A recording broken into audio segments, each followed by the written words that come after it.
dahil nga ikaw isang tao. Nagkakamali ka. Nagkakamali tayong lahat. We all make mistakes.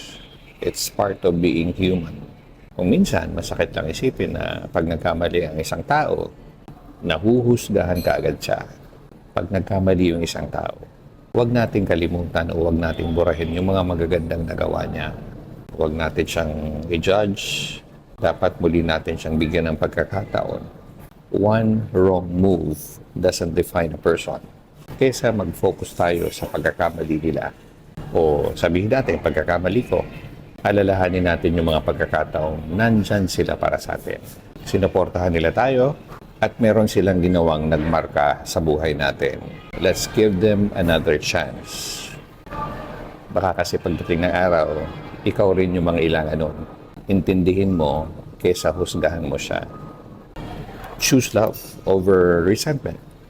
Patuloy mong tingnan yung mga magagandang nagawa niya. Huwag po tayo mag-focus dun sa isa, dalawa o tatlong pagkakamali niya.